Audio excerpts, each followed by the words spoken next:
బందోబస్తు అయితే ఏర్పాటు చేశారు. ఇక మనం చూద్దాం. నాడు ఇందిరా, నేడు రేవంత్.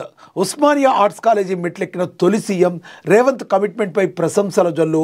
ఉస్మానియాకు 1000 కోట్లు, ఆక్స్ఫర్డ్ తరహాలో తీర్చిదిద్దుతామని, ఓయూలో ఖాళీలు భర్తీ చేయండి, అద్భుత నిర్మాణాలు చేపట్టాలని రేవంత్ రెడ్డి మాట్లాడినట్టుగా కూడా మరి చెప్పినట్టుగా ఆదేశాలు జారీ చేసినట్టుగా ప్రచురించారు.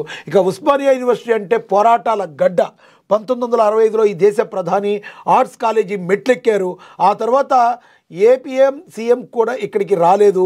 ఉస్మానియా గడ్డ నుంచి వచ్చే ప్రశ్నలంటే భయం. తెలంగాణ రాష్ట్ర సాధన ఉద్యమాన్ని రగిలించింది కూడా ఉస్మానియానే. గత 10 ఏళ్ళు కేసీఆర్ కూడా ఇక్కడికి రావడానికి సాహసించలేదు.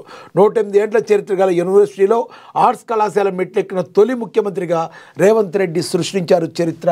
ఇక ఓయూ అంటే భయపడే నేతలకు భిన్నంగా ఆర్ట్స్ కళాశాల గడ్డపై నుండి 1000 కోట్ల నిధులు ప్రకటించారు. అధ్యాపకుల భర్తీకి ఆదేశాలు ఇచ్చారు. ఆక్స్ఫర్డ్ తరహాలో తీర్చిదిద్దుతామని ఆయన ప్రకటించారు. నిజంగానే ఎంతో గట్స్ ఉన్న సీఎంగా మరి రేవంత్ రెడ్డి మరోసారి నిరూపించుకున్నారు.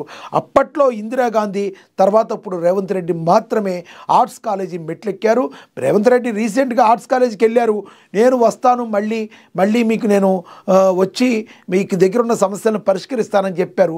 చెప్పిన విధంగానే అతి త్వరితకాలంలోనే మళ్ళీ ఆర్ట్స్ కాలేజీ మెట్లెక్కి తానిచ్చిన మాటను నిరూపించుకున్నారు సీఎం రేవంత్ రెడ్డి. అంతేకాదు 1000 కోట్ల రూపాయలతో కాలేజీ యొక్క ఉస్మానియా ఆర్ట్స్ కాలేజీ యొక్క మరి అభివృద్ధి పనులకి శ్రీకారం చుట్టడానికి మరి అమౌంట్ని శాంక్షన్ చేయడం అయితే జరిగింది. ఈ రకంగా చెప్తే రేవంత్ రెడ్డి ఎంత కమిట్మెంట్తో ఉన్నారో, ఆయన ఎంత రాష్ట్రం యొక్క అభివృద్ధి మీద ధ్యేయం ఉన్నారో, రాష్ట్రం యొక్క అభివృద్ధి ఏ విధంగా కాంక్షిస్తున్నారో, మరి విద్యార్థుల యొక్క భవిష్యత్తు కోసం ఎంత తప్పిస్తున్నారో మనమైతే అర్థం చేసుకోవచ్చు.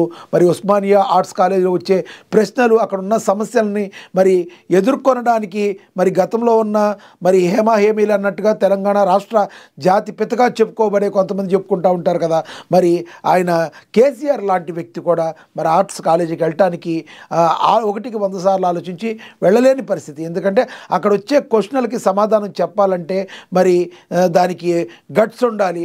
అదేవిధంగా అంత గట్స్, అంత కమిట్మెంట్ గల నేతగా సీఎం రేవంత్ రెడ్డి మరి ఈ రోజున నిరూపించుకున్నారు.